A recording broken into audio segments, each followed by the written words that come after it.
Une femme française et roumaine d'origine, donc elle a deux nationalités européennes, elle est roumaine à la base, fait déporter mon ami, je ne parle pas d'un inconnu, elle fait déporter ce gars-là, que je connais très bien, avec qui j'ai fait le Maghreb. On s'est rencontrés une fois dans le bus, c'est d'où j'ai su qu'il habitait près de chez moi. Elle fait déporter le père de ses enfants, parce qu'il faut dire qu'elle a eu 2 enfants avec ce gars-là. Donc le gars vit avec sa femme à la maison. Il ne sait pas que sa femme allait déposer une plainte contre lui pour violence sur les enfants. Parce qu'il faut dire que la femme roumaine avait déjà un enfant. Donc elle allait dire au commissariat que le gars est violent avec cet enfant-là et avec les 2 enfants aussi qu'elle a eu avec lui. Après les expertises du médecin, on s'est rendu compte qu'il n'y avait pas de traces d'hématome sur les enfants. Donc les enfants ne souffraient d'aucune maltraitance. Mais ça a quand même conduit le fait, qu'on le rapatrie au Cameroun. Parce qu'il est venu, un matin comme ça, au fait, il est couché, on vient, on toque à la maison, on le prend, 4 policiers l'attrapent, et on l'amène au poste. Il regarde sa femme le regarde, en mode, mais qu'est-ce qui se passe? Il ne savait pas que sa femme avait porté plainte contre lui. Comme on dit souvent que quand la femme veut te faire du mal, même le diable s'assoit, il prend les leçons. Le diable s'assoit, il prend des leçons. Donc, le gars avait déjà fait une fois une demande de papier pour des personnes qui se posent des questions, mais il a des enfants européens, pourquoi est-ce qu'on l'a déporté? Il avait fait une demande de papier, ça n'a pas abouti. Il a eu 5 ans d'interdiction sur le sol français, donc il n'était plus censé faire des démarches, même comme il a eu des enfants métis. Mais ça n'a pas empêché que quand il a eu ses enfants métis, parce qu'il avait à consommer sur les 5 ans d'interdiction sur le sol français, il avait à consommer 3 ans, il lui restait 2 ans.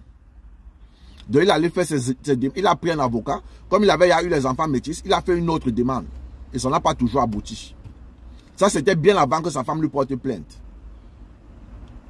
Et il faut mentionner que le papa de cette femme-là, qui est aussi roumain, nous savons tous ce que les Roumains font en Europe. Hein. Pour la plupart, pas tous. C'est la mendicité. Ils mendient, ils vont construire dans le pays. Donc quand le papa de cette fille-là venait à la maison, comme le gars faisait tellement confiance à sa femme, elle connaissait le code de sa carte bancaire, elle allait tout le temps que son papa venait à la maison. C'est comme si elle se fixait une date avec son papa, en mode papa vient telle date, à cette date-ci, mon mari a l'argent. Donc quand le papa vient, la fille va vider presque tout son compte et elle donne à son père et son père s'en va avec. En voilà des histoires comme ça qui créent des problèmes dans la maison. Comme il était sans papier, le gars ne pouvait pas parler très fort. Le jour quand il essaie de parler fort, ça a conduit donc à ceci, où la femme allait mentir contre lui. Donc le gars il s'est retrouvé au Cameroun, il est au Cameroun en ce moment. Ok, bonjour la famille, nous sommes comme ça en direct avec notre frère qui s'est fait déporter au Cameroun par sa femme blanche. Voilà, pas les accusations de sa femme blanche, parce qu'il faut le dire. Donc le voici, nous sommes en live. Bonjour mon frère, comment tu vas? Merci, bonjour, je vais bien. Et vous? Ouais, ça va, super. Donc, je vais te poser quelques questions. Tu vas me répondre aussi simplement, d'accord? D'accord. Ok, donc on y va. Du coup, quel était le comportement du père de ta femme lorsqu'il venait à la maison? Le comportement du père de ma femme, quand il venait à la maison, il venait toujours à la maison, c'était pour les intérêts. Il ne venait jamais chez moi pour visiter tout simplement. Quand il venait, c'était toujours qu'il a un problème d'argent. Voilà. Toujours. Il venait parce qu'il avait toujours les problèmes d'argent. Et qu'est-ce que ta femme faisait en ce moment? Quand il arrivait, qu'est-ce qu'elle faisait? Comment est-ce qu'elle faisait pour avoir ton argent? Comment elle faisait pour avoir mon argent? Elle prenait juste ma carte bancaire et elle part retirer l'argent, elle lui donne. Devant moi. Hein. Et elle avait toujours l'habitude là que quand il est là comme ça, elle voit que je vais y aller rougir, elle voit qu'il veut changer. Parce que quand elle te dit à la dernière minute, quand il voulait y aller commencer à changer là, quand le père vient pas pour l'argent, elle me fait comme ça, tu fermes ta bouche, tu dis rien, je veux pas les problèmes. Tu le laisses, il prend, on va gérer après à deux. Donc il faut dire que tu subissais une intimidation de par ta situation de sans-papier. Oui. Donc elle t'intimidait. Et voilà, lorsque tu voulais parler, ça crée des problèmes dans la maison. Oui. N'est-ce pas? Et il faut aussi dire que tu disais que cet argent, c'était... quand tu as connu cette fille, tu as fait une demande d'asile. Donc, c'était l'agent de l'asile ça. qu'elle exigeait que tu dois le donner. Est-ce que c'est bien ça? L'agent de l'Asie, déjà, elle utilisait ça, mais je ne savais même pas quoi elle fait avec ça. C'est mon agent, mon salaire que je travaillais maintenant dans la société de ménage, qu'elle blessait encore. Ah, d'accord. Donc, tu avais fait une demande d'asile. En même temps, tu travaillais dans une société de ménage, de nettoyage. Voilà, oui, j'avais 2 cartes bancaires. Et elle t'imposait qu'il faut que c'est elle qui doit utiliser ton argent. C'est ça. Donc, et quand tu refusais et que tu te mettais en colère parfois pour exprimer ton mécontentement, tu disais qu'elle t'enregistrait et qu'elle envoyait les notes vocales à son père. À son père, oui. Et quand ton père, quand son père débarquait, il te menaçait de mort. Il me menaçait, c'est ça, de mort, oui. Et il te balançait des insultes racistes. Raciste. Et pourtant, tu as 2 enfants avec cette fille. Oui, pourtant j'ai 2 enfants avec elle. Bon, parce qu'il y a des sœurs noires qui nous en veulent un peu, qui nous disent que pourquoi est-ce que quand on vient en Europe, on sort qu'avec des femmes blanches, pourquoi on ne sort pas avec nos sœurs noires? Est-ce que tu n'as pas dragué des femmes noires quand tu es arrivé en Europe? J'ai dragué 2 filles congolaises. Ils ont même accepté les 2 filles, mais on n'a même pas couché ensemble. Mais une fois qu'ils ont vu que j'ai pas les papiers, ils m'ont dit que non, que ça s'arrête comme ça. Ils m'ont bloqué et on ne parlait plus. J'ai insisté même, mais ça ne marchait pas. Donc, vous voyez donc que le frère, avant d'aller chez cette femme roumaine-là, il a essayé avec les femmes noires. Hein, parce qu'il faut le dire, parce que beaucoup de femmes viennent s'agiter sur la toile et racontent n'importe quoi, soit disant que pourquoi vous ne draguez pas vos soeurs noires, pourquoi vous ne sortez pas vos soeurs noires. Parce qu'il faut dire que quand tu es dans une position où tu n'as pas de papier, quand tu dragues ta soeur noire, c'est souvent très compliqué. Si ce n'est pas elle qui met la cale, c'est sa famille qui met la cale. Si ce n'est pas sa famille qui met la cale, ce sont ses copines qui mettent la cale. Donc il y a toujours tout genre d'obstacles en fait, pour te bloquer. Donc le fait que voici, lui aussi il a dragué les filles noires, mais elles ont refusé à cause de sa situation. C'est ça, non? C'est ça. Ok, tu voulais ajouter quoi? Je t'écoute.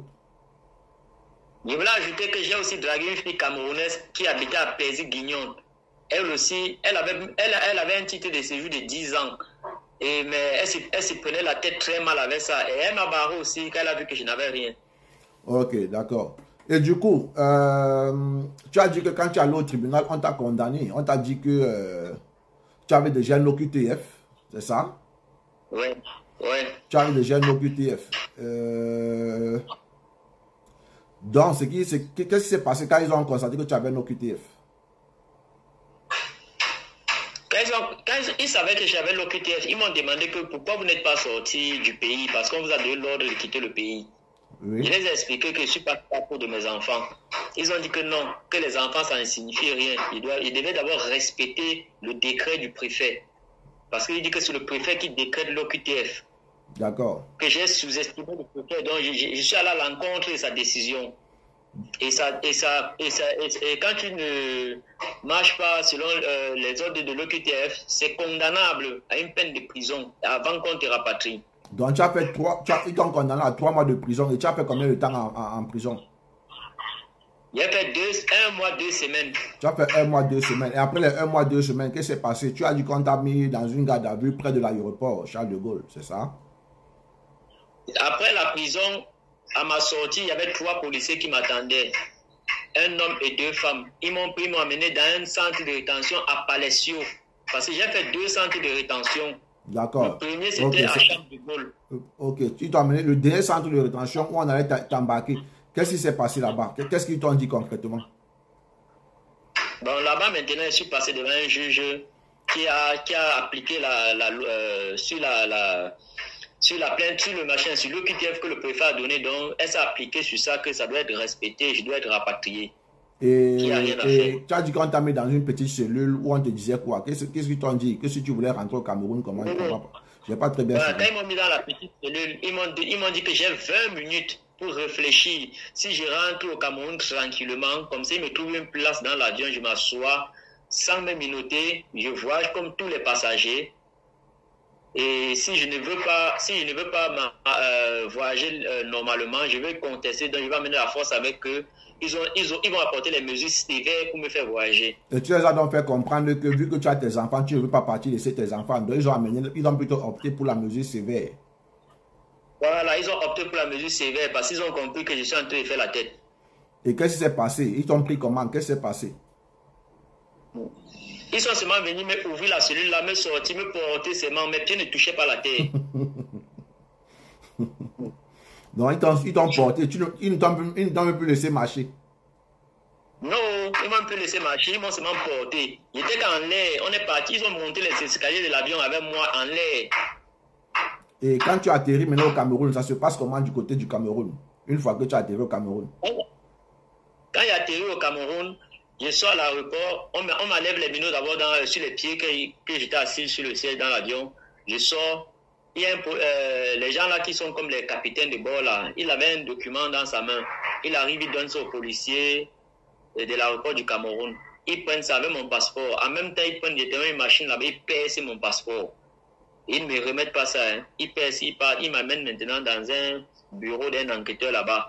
Là-bas, ils commencent à me questionner, ils me posent des questions, ils sont en train de taper sur la machine. Et après, je dors là-bas. Attends. Après, bon, tu es allé, on t'a mis en cellule. C'est ce que tu m'as dit. Au niveau du Cameroun, on t'a mis en cellule. Dans l'aéroport, on ne m'a pas mis en cellule. J'ai dormi dans l'aéroport. Le jour qu'on m'amène, on m'enquête d'abord dans l'aéroport et on me fait dormir dans l'aéroport. C'est le lendemain qu'on me met en cellule à la PJ. On te met en cellule à la PJ. Après, qu'est-ce qui se passe?